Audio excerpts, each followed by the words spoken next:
It's over between Romero and Tottenham. That was the Fabrizio Romano update that turned Cristian Romero's future upside down. Argentina's defensive leader had just walked away from the FIFA World Cup 2026 as one of the most respected centre-backs at the tournament. A top transfer looked inevitable.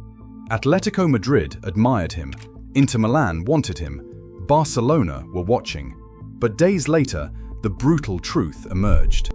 Romero was expected to leave Tottenham. Yet the club supposedly waiting for him was suddenly hesitating. Inter liked the player, but the finances were difficult. Barcelona needed to sell first. Atletico Madrid had not made the decisive move. And Tottenham were prepared to let their captain go, but only for the right price. Romero had survived the biggest pressure in football. Now he was trapped by the transfer market.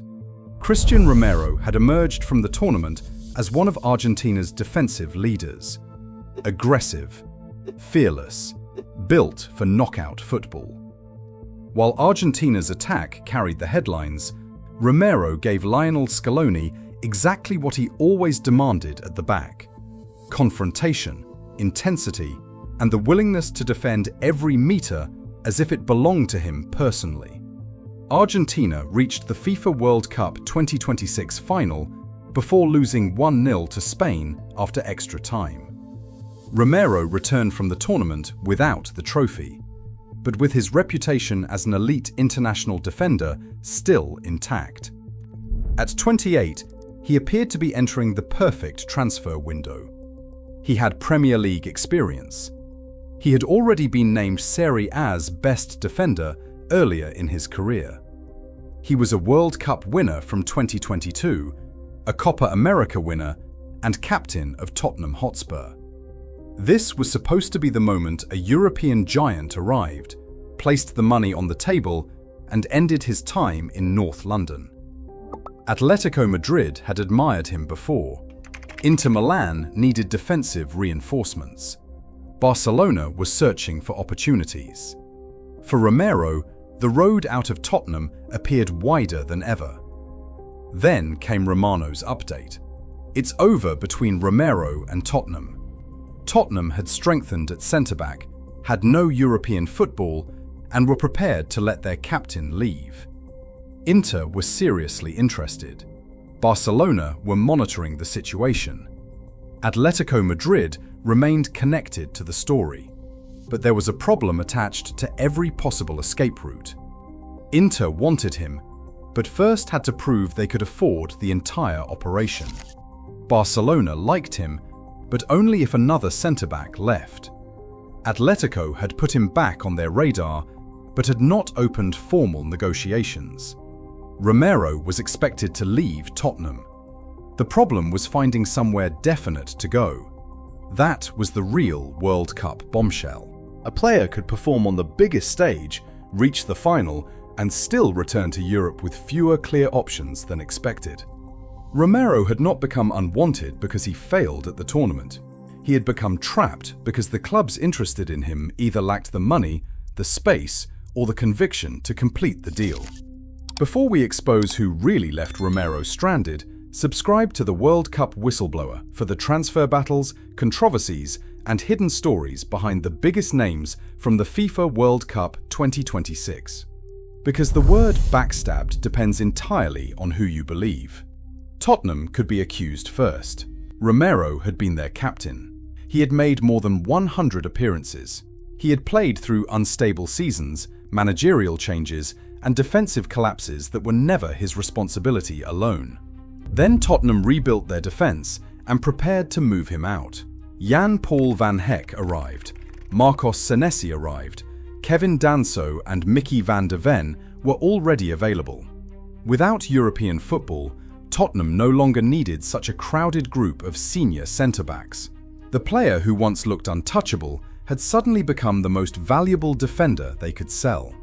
From Tottenham's perspective, this was business. Romero was under contract until 2029. Spurs did not need to accept a weak offer. If another club wanted their captain, it would have to meet their valuation.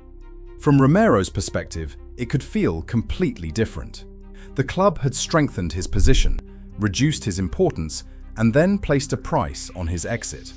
Tottenham were ready to let him leave, but only on terms that could make leaving difficult. Then there was Atlético Madrid. Diego Simeone had reportedly viewed Romero as an ideal defensive leader. His aggression, personality, and front-foot defending seemed designed for Atletico. But the previous attempt had collapsed when Tottenham's demands reportedly reached roughly €70 million. Now Romero was available again. The admiration remained. The opportunity had returned. But there was still no formal negotiation and no decisive move from Madrid. Atletico wanted the idea of Romero. Whether they wanted the actual bill was another matter. Barcelona's position was even more frustrating. Romano said Barcelona considered Romero an option only if a centre-back left first. That meant Romero's future depended on another player being sold. No exit, no space. No space, no offer. Barcelona could admire him for weeks without ever moving beyond admiration. And then came Inter Milan. Inter were the one club prepared to move from rumours to conversations. Their sporting director publicly confirmed that Inter were trying to complete a deal with both Romero's representatives and Tottenham. Romero's camp held talks in Milan. This was real interest, not social media fantasy. But the deal was also described as financially complex. Inter were looking at more than one centre-back. John Stones was available without a transfer fee.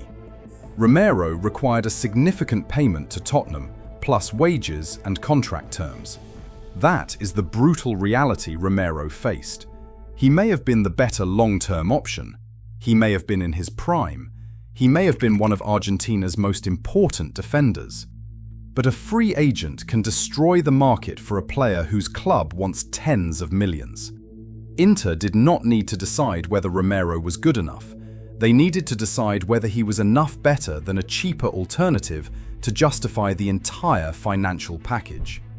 This is where the apparent betrayal becomes less personal and more ruthless. Tottenham wanted maximum value. Inter wanted minimum risk. Barcelona wanted to wait. Atletico wanted an opportunity without repeating the price that had stopped them before. Every club liked Romero. Nobody wanted to lose the negotiation for him. And that hesitation was not helped by the concerns attached to the player. Romero's quality was not the issue. Availability was. He had missed matches through injury. His aggressive style had also brought suspensions and red cards during his Tottenham career. For supporters, that aggression is part of what makes Romero special. For sporting directors, it also enters the calculation. How many matches will he play? How often will his front foot defending save the team? How often will it leave them with 10 men? How much money should a club commit to a 28-year-old centre-back with a long contract, a demanding selling club, and an injury record? These are not glamorous questions.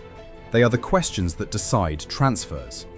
And they explain the World Cup contradiction nobody expected. A major tournament is supposed to increase a player's value. The classic story is simple. A player shines for his country. A giant club reacts. The transfer happens before the excitement fades. But Romero's World Cup may have strengthened Tottenham's position more than his own. Every strong performance reminded interested clubs why Spurs could demand a major fee. His tournament did not make him cheap. It made Tottenham even less willing to give him away. So the same World Cup that should have opened the door may have helped lock it. That leaves the possibility nobody expected when Argentina arrived at the final. Cristian Romero could remain at Tottenham. Romano's reporting was emphatic that the relationship was ending. Inter's public interest made a departure appear likely. But transfer windows are filled with players who were definitely leaving until the money failed to arrive. Romero is contracted until 2029. Tottenham can wait. If Inter cannot structure the deal, Barcelona do not sell a defender, and Atletico refuse to meet the price, Spurs may have no acceptable buyer. Then Romero would return to a club that had already prepared for life without him. That would create an uncomfortable situation for everyone. Tottenham would retain a top defender, but also a captain whose exit had been discussed publicly. Romero would remain in the Premier League, but without the fresh start he appeared ready to pursue. The manager would inherit a player whose quality could transform the defence, but whose future had become the centre of the transfer window. For Argentina, the consequences matter too. Scaloni needs Romero playing regularly, physically fit and mentally settled. A completed move to Inter or Atletico could give him a clear role and a new challenge. Weeks of failed negotiations, followed by an unwanted Tottenham return, could produce something very different. Frustration, reduced rhythm. Another season defined by questions about injuries, discipline, and whether he still wants to be there. Romero's place for Argentina is not suddenly disappearing. His performances and experience remain too important. But the national team needs its defensive leader focused on football, not trapped inside a transfer saga that refuses to end. So was Cristian Romero really backstabbed after the FIFA World Cup 2026? Tottenham may say they rewarded him with a long contract and are simply demanding fair value. Inter may say they are working to make a difficult transfer possible. Barcelona may say they cannot create space until someone leaves. Atletico may say the numbers still do not work. Every club has an explanation. Romero is the one left waiting. He went to the World Cup as Tottenham's captain. He returned as a player Tottenham were willing to sell. He reached the final expecting Europe's giants to come for him. Instead, the club circled, calculated, and hesitated. Perhaps nobody betrayed Cristian Romero. Perhaps this is simply what the modern transfer market does to a player once admiration collides with money. But when every club says it wants you and nobody completes the deal, the difference can feel very small. Was Romero backstabbed by Tottenham and abandoned by the clubs that promised interest? Or did the FIFA World Cup 2026 expose the hard truth that even one of Argentina's best defenders is only worth what someone is finally prepared to pay? Tell us what you believe below.